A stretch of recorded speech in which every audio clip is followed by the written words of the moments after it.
WNYC Studios is supported by BAM, presenting a new adaptation of Cyrano de Bergerac with James McAvoy, direct from London's West End, in a limited run from April 5th through May 22nd. Tickets at bam.org. Death, Sex, and Money is supported by OkCupid. Here's how the dating app works. The OkCupid app learns what's important to you by asking you questions. Then the app's one-of-a-kind algorithm pairs you with people that care about what you care about. If that includes being in a relationship, it is time to find your person. Download OkCupid today.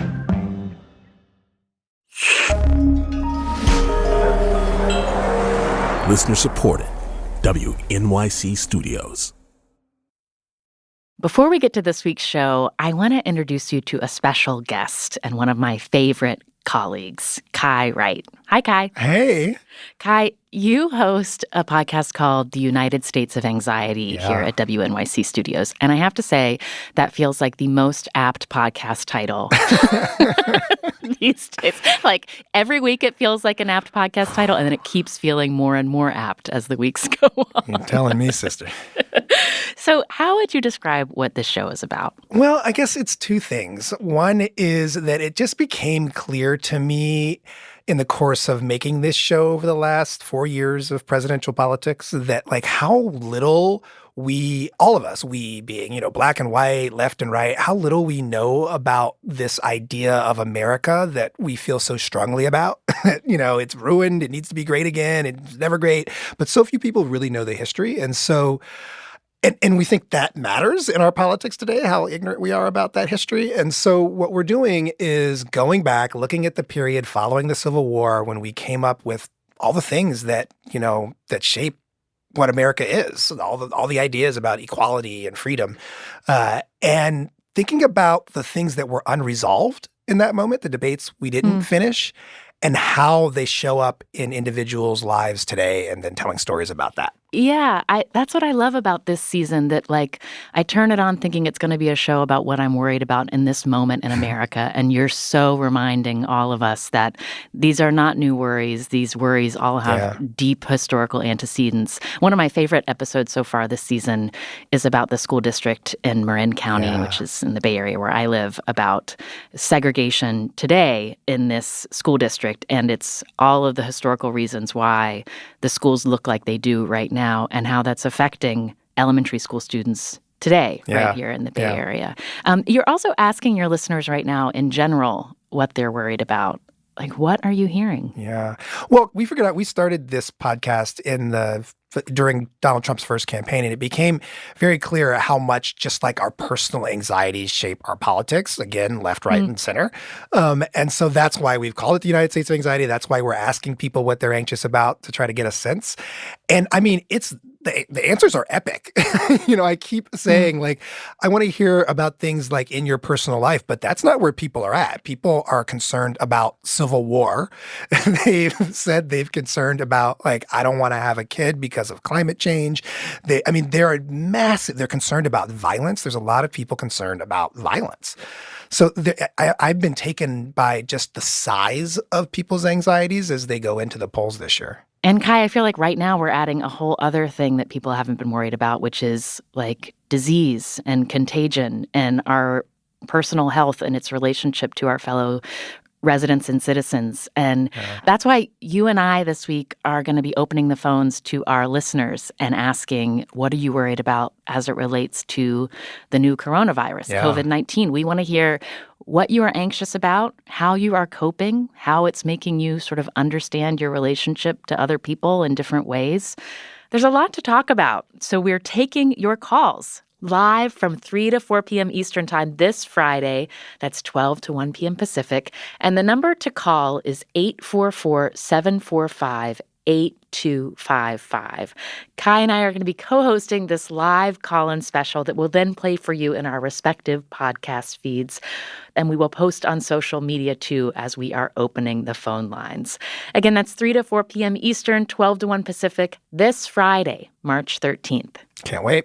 And Kai, do you know what our show is about today? I don't. Something a lot of us worry about and don't talk about a lot, which is why we're not having sex. Something totally different than COVID-19. I know why I'm not having sex right now. And it's got everything to do with COVID-19. I know. It's pretty, I guess it is pretty timely. We asked our listeners this question a few years back, and they gave us a whole slew of reasons at the time, and it became one of our favorite episodes ever. So listen to it and then look for the United States of Anxiety. You can find it at wnyc.org/anxiety or wherever you get your podcasts. Talk to you on Friday, Kai. I can't wait. It just became easier not to have sex, just to keep the peace. This is Death, Sex, and Money. Don't let them bother you. It's okay not to have sex. The show from WNYC about the things we think about a lot. I had not had sex with my husband for years. And need to talk about more. I'm tired of not having sex. I'm Anna Sale. A few months ago, we got an email from a listener I'll call Marie. I'm 34 years old, and I haven't dated anyone seriously. I've never even been kissed before by anybody. Marie has also never had sex. I do still have that fear that I'm going to tell somebody that I've never had sex before, and they're going to walk away. Instead of a scarlet letter A, it would be a scarlet letter V. Not having sex, ever before or just right now, can feel isolating, maybe a little embarrassing. But we suspected that Marie's not alone. So a few weeks back, I asked you this question. Why are you not having sex right now? I'm not having sex because men don't find me attractive. Because my body's broken and it can't seem to be fixed. I'm really terrified of men. I've been celibate for about 14 years. And the weird thing is that I'm okay with it. I would rather read a book than be intimate with him. We heard from people who wish they were having sex. I'm not having sex because, like the old Barry Manilow song, the feeling's gone. I don't know how to get it back. We haven't even slept in the same room in over 7 years. I've stopped initiating, kind of to wait him out, and we've been in a stalemate. We also heard from people who aren't having sex because they don't want to be. I'm all right with being single and sexless. I wasn't really liking the path where I was going, kind of using sex and other people as a crutch. No matter what the reason, sex, especially when you're not having it, can be so hard to talk about. On my birthday, I brought it up and I started a huge fight. It's still something we don't talk about at all among our friends. Both of us have a significant amount of friends who are in heterosexual relationships, and it always seems like they're having way more sex. That's Sarah. She's been with her girlfriend Claire for about 2.5 years. They asked that we not use their real names, as did most people in this episode. I think we started out having way more sex than we do now. Yeah, definitely teetered off. About how many months has been your longest stretch of not having sex together? 2 or 3 months, I would say. It was quite a cliff dive compared to what we were doing before. Does it feel frustrating or does it feel okay when you have stretches of no sex? I think. Do you want to go first, Claire? And I think this is where we have differing views. And for me, if I'm not having sex after a certain point, I'm like, okay, well, I'm not having sex. That's fine. And I think for Sarah, she's more on the mindset of, I want to be having more sex. Why are we not having sex? And it becomes more of a stress factor. So, Sarah, what happens when you're feeling frustrated? I don't know. I tend to kind of bottle everything up and I keep it inside, and metaphorically, I say I put a lot of things in my backpack and I just carry it around, and it gets heavier and heavier and heavier. And then it just comes to a point where I just explode and everything comes out at once. Well, and I think this is definitely something that we don't know how to figure our way out of right now. I mean, for me, when I'm feeling like we don't have that communication, or if we're arguing, I don't want to have sex. I feel like disconnected from her. And for me, that disconnect wins over the desire to have sex. When you're in a moment where, Claire, you're not really feeling like having sex, and Sarah, you'd really like to have sex, do you touch, or does that create sort of an impasse where you don't really want to be close to each other? I think when I want to have sex, I don't know, like I do this thing where I'll just like run across the room and like jump on top of her and like, start kissing her and cuddling her and just like being kind of silly. And sometimes, when I do that, I like don't get much of a reaction from her. She's just like, I'm busy, or I'm thinking, or I'm doing something. And then I'm just kind of let down and just like, roll over and go back to doing whatever I was doing before. Yeah, sometimes that happens. Or there's a mixed signal or a missed signal. And I think there are times when it's very obvious that that's what she's going for. But again, it's like, well, I don't know that jumping on me like a little kid does makes me feel like hot. I'd prefer someone to make me feel like sexy versus silly. Does it sometimes feel like when you talk about your tensions around sex that it makes the tensions more difficult? I think so, but I don't know. I like that we put it out there. For me, I think sex is it's a bigger part of a relationship, and I don't know. I miss it. You miss it. I miss it. Yeah. I don't really miss it. Cameron sent in this voice memo from St. Louis. I miss the intimacy, which sex is an essential component of. But I don't miss sex removed from any of that context. I have dealt with chronic back pain issues since I was 19. I'm 27 now. Sex is so physical. It's a moment when you're deeply vulnerable in your physicality, and you need to be present as somebody with a body. And when you're in pain on kind of a minute-to-minute basis, all you want to do is forget that you have a body, and you can't escape that during sex. You can't escape your body during sex. That's something that Ellen has also been thinking about lately. Why aren't you having sex right now? Because I contracted herpes in June. Were you in a relationship with a person that you got herpes from? No. It was a casual friendship and somebody that I had known for a short time, but I trusted him. Oh, fuck, if I could just go back. Prior to that, had you been pretty regularly sexually active? Like off and on. I've had a couple boyfriends, and then I've gone through times when I, gone 2 years without having sex, and it wasn't a huge deal. Does it feel different this time? Yeah. Yeah, it feels really different. It feels like there's something hanging over me. It's not just I'm not having sex. It's like if somebody comes along, I'm not really sure how to handle that situation. Because you'll have to talk about it. Oh, yeah.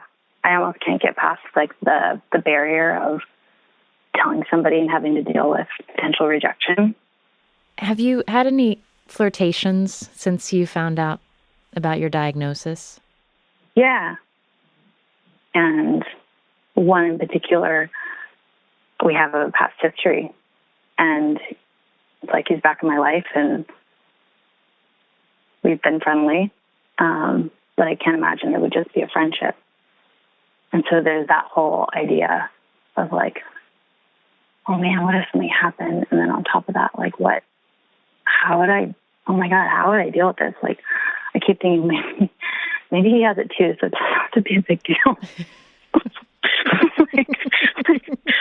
Maybe my dreams will come true and he has it too. I've never thought of myself as hoping somebody has herpes. It's I don't know. I try to find the humor in things. Jihan wrote in about how her body is affecting her sex life. She's Black and lives in LA, and she says she's not having sex because men just don't seem interested in her. At least not any men that she'd want to be with. I tend to attract men who fetishize Black women. But when Jihan leaves the country, everything changes. She first noticed it when she studied abroad. I was so not used to being approached by men that I didn't realize I was being sort of asked out. And I remember even writing home to friends and you guys, I get asked that on dates, when I was in the UK. And it's really a light comes on when I leave the country, even if I'm just going to Canada. And a light sort of turns off when I'm back. It shows you it's not you, it's the culture in your country. Yeah, it just makes me feel like I don't have to feel terrible about myself. I can feel like I am still the same interesting person that men want to date abroad. I just, I can't find the same thing here. And that's why, I really love that episode of Parks and Rec where I think it's a Venezuelan delegation, comes to Pawnee, and, all of the men in the Venezuelan delegation, are really interested in Donna. And she goes, I'm not surprised. I do very well in South America. And I was just yes, yes, yes, yes. Finally, somebody gets what I've been talking about. Coming up, meet a man who has not one, but two women in his life, whose friends don't understand why he's not having sex. A lot of them are still single. I guess that might have something to do with it.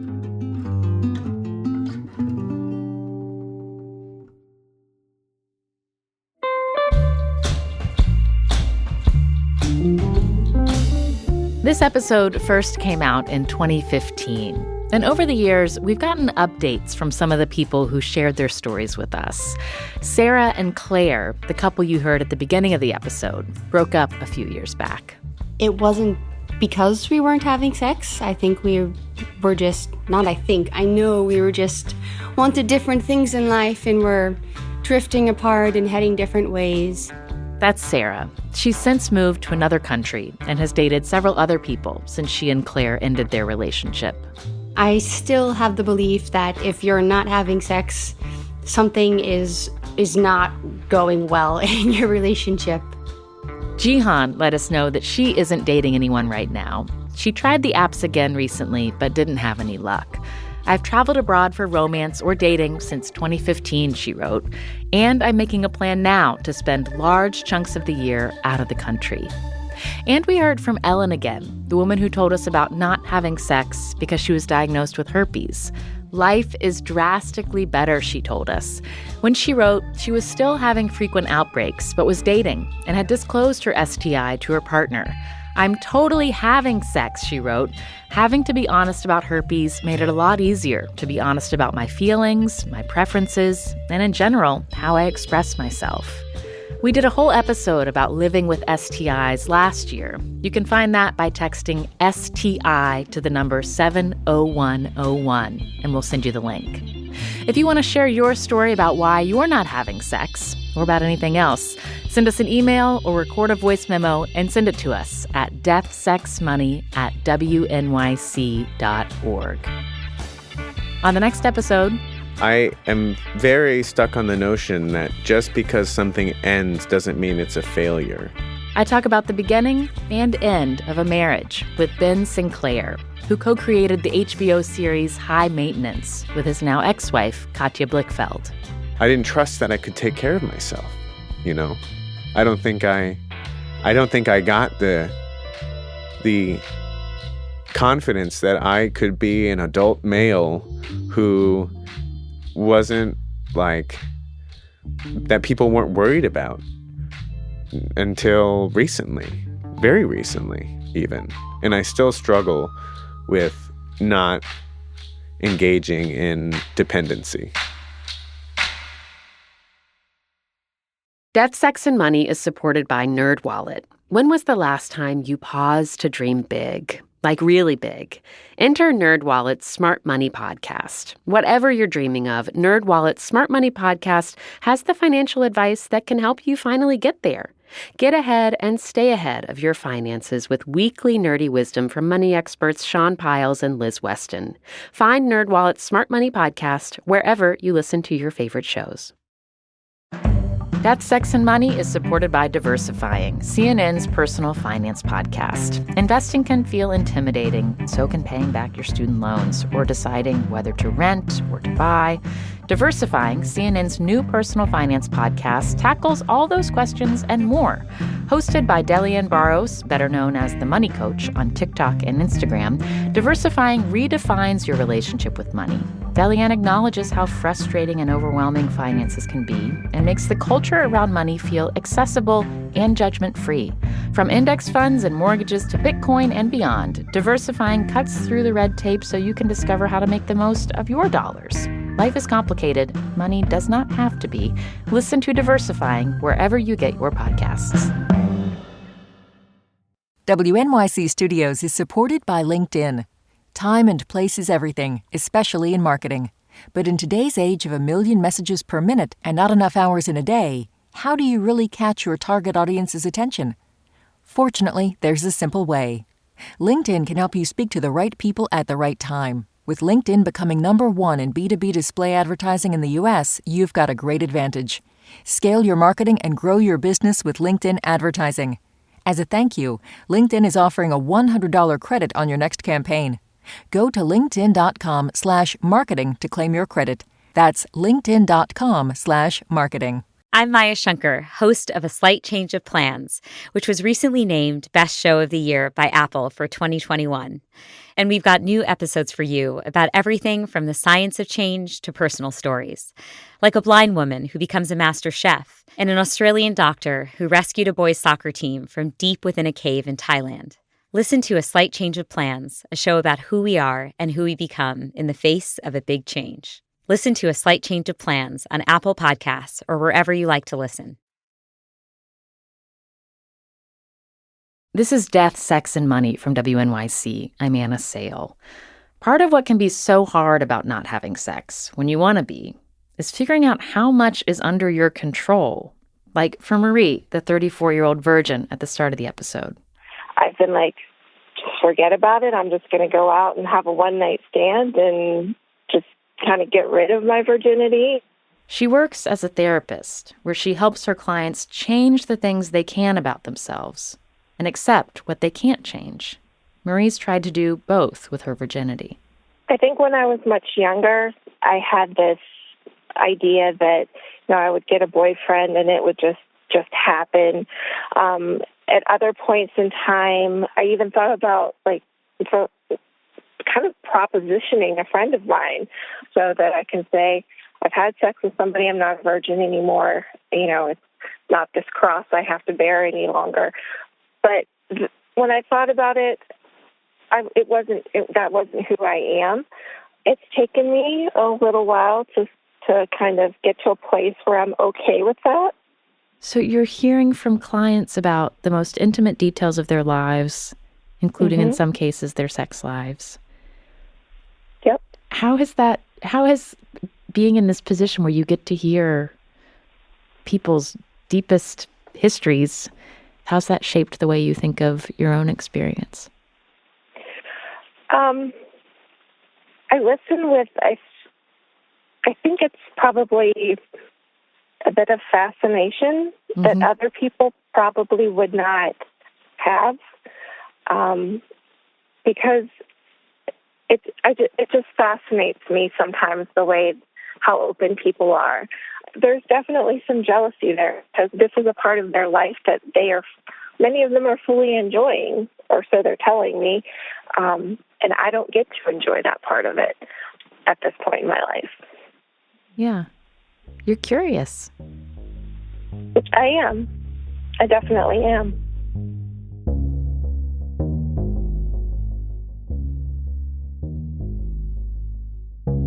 Do you think people assume that you have a ton of sex? Oh, yeah. They just think everything is like threesome orgy heaven I'm living in. And nobody believes me. Mike wrote in from Michigan. I'm in a happily married relationship that turned into a triad with our girlfriend at the time. We sleep all next to each other every night. We eat dinner together. Unfortunately, the relationship had a breakdown, and sex is the issue that we always seem to fight over. So it's you and your wife and your girlfriend. And when you opened up your marriage and brought this other woman into your relationship, was it sexual at first? Was it primarily a sexual reason? Well, not so much for me. You know, my wife, she enjoyed being with women. So honestly, when we started talking about it, you know, I was excited, you know, with the whole idea of being able to be with two women. You know, it's supposed to be the ideal fantasy for a guy, you know. Well, it started off that way. Unfortunately, you know, once my wife and my girlfriends, they got in an argument, and after that, they refused to be sexual with each other. And then they became jealous of any encounters we had with either me and my wife or me and my girlfriend, to the point where they'd get physical, they'd fight. And like I say, it just became easier not to. How long has it been since you've had sex? Well, I think maybe January 21st, 2014. That was the 10th anniversary of me meeting my wife. And I think there was one other night with my girlfriend. So it's been about a year and a half. Yeah. Yeah. Do you miss sex? Sometimes, but because we've been doing this for so long that I don't even have the desire anymore. I feel like it's like Pavlovian. Huh. I've touched, you know, I've got shocked so many times. I feel like conditioned. Yeah. Have you ever thought about breaking up? It's hard because we made a life together.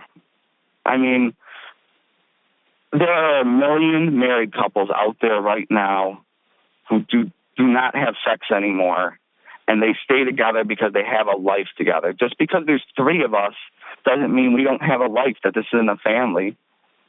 About 8 months ago, I broke out in shingles, and neither of them had chicken pox, and they were still there with rubber gloves on, rubbing the ointment we got on them. Taking care of you. Yeah. They do. They take care of me. And even though they are jealous of each other, they love each other. To see the everyday acts of devotion, I mean, that's something that, you know, I still smile. Don't get me wrong, there's sometimes, you know, it's an issue. You know, the issue comes up, but honestly, I prefer to avoid the subject. It's just not even something we talk about anymore.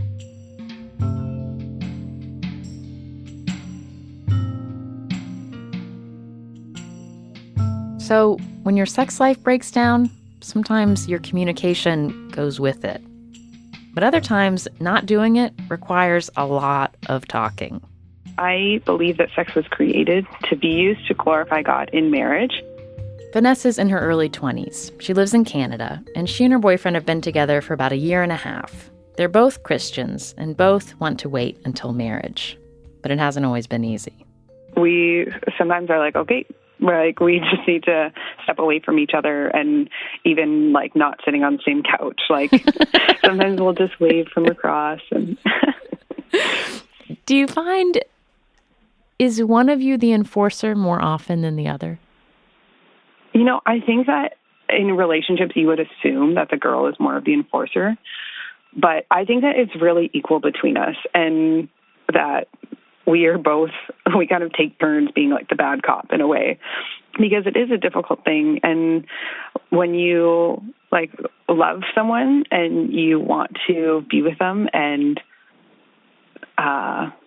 like give to them as like a partner, then it's difficult. Like it's a difficult struggle because it's not just like, oh, I don't want to have sex before I'm married. It's that like there's something that I want to give you that I can't right now. How did you decide what level of intimacy was okay? It's been a journey through that. And originally we talked and we had a super awkward conversation where it laid out everything basically that could be appropriate and everything that wasn't. And what I really appreciate about our relationship was that wasn't like a hard and fast rule, but it's been a moving conversation since then. And if we feel that something isn't working, then we're going to take it out. What is something that you thought might be okay and then realized, actually, we need to tighten the boundaries on this? Like sitting on his lap while we're making out, like that's an issue that we've gone back and forth about maybe 3 or 4 times. What's your current position on that? I think currently we're okay with it, but subject to change.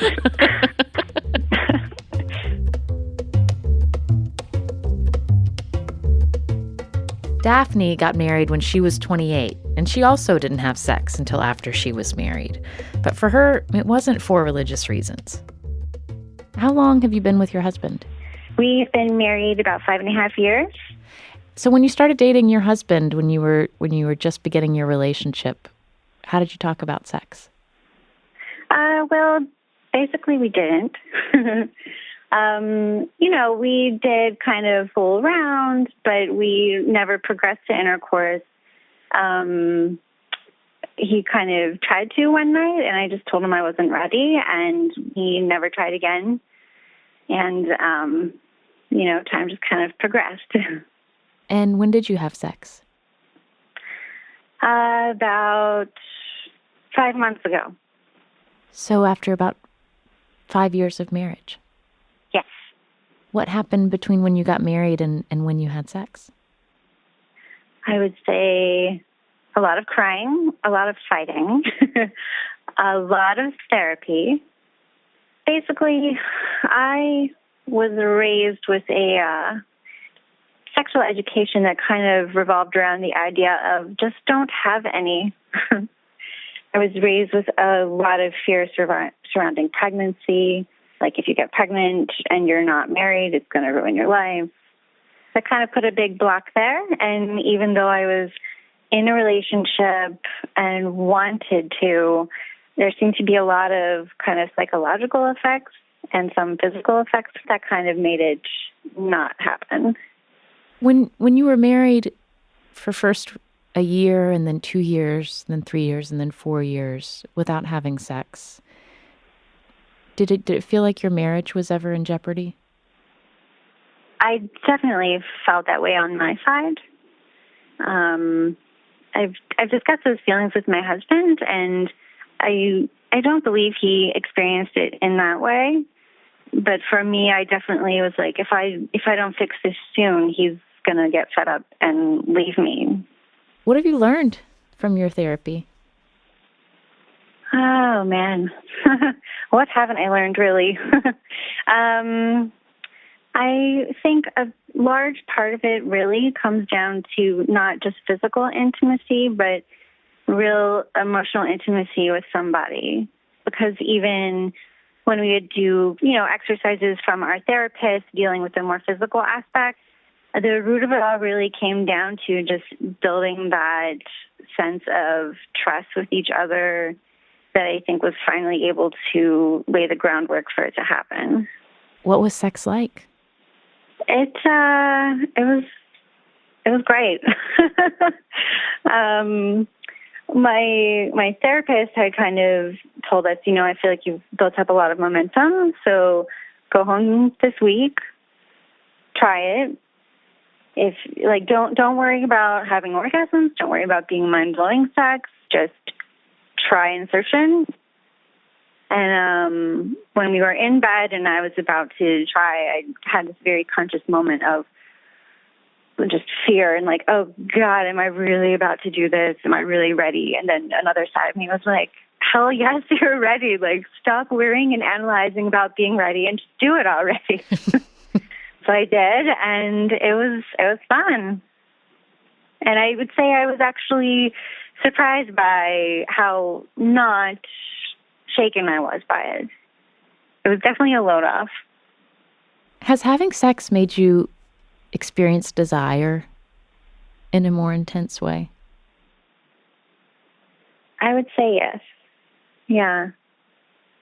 Which I think sometimes maybe takes my husband aback a little bit. He's a little shy.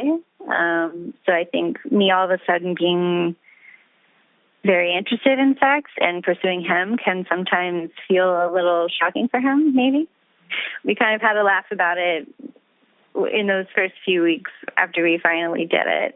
And I was, really flirting with him a lot. One night he came home and I jokingly, pushed him against the wall and kind of melodramatically ripped the top button of his shirt came off and flew across the room. And he was just like, whoa, take it easy. So then you're back on the merry-go-round of, oh, I'm rejected. And, oh, no, I wasn't rejecting you. I just was surprised. And, Yes. That's where the therapy kicks in. Yes. And you bounce back from those things a lot faster. Yeah. That's the story of many a marriage right there. Right.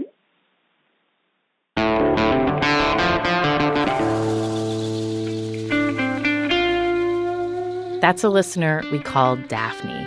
Since we talked back in 2015, she and her husband have had a baby daughter. She wrote to us, now we're navigating a new side of the same coin, how to manage having a sex life after having a kid. She also added that she's reading a lot of sex-positive parenting books, so her daughter eventually has an easier time with sex than she did.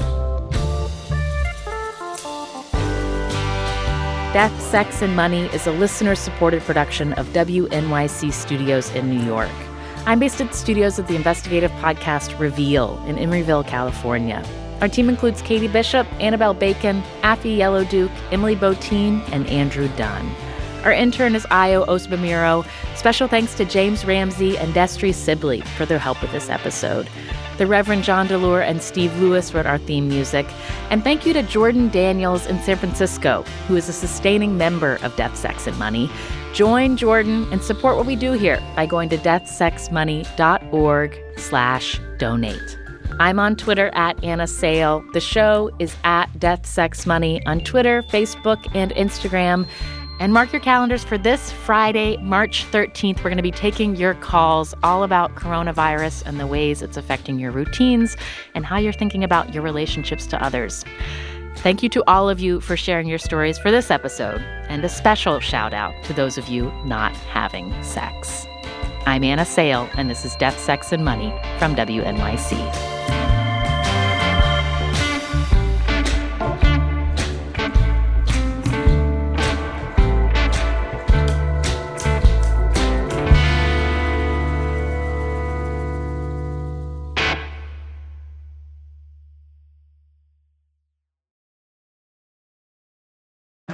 Death, Sex, and Money is supported by The Zebra. Insurance prices are going up. Luckily, The Zebra is here to the rescue. They make it easy to save hundreds on car or home insurance in just minutes. The Zebra compares quotes from every major insurance company side by side, giving you all the facts you need to make the right decision. Get your free quote today at thezebra.com/DSM. That's at thezebra.com/DSM.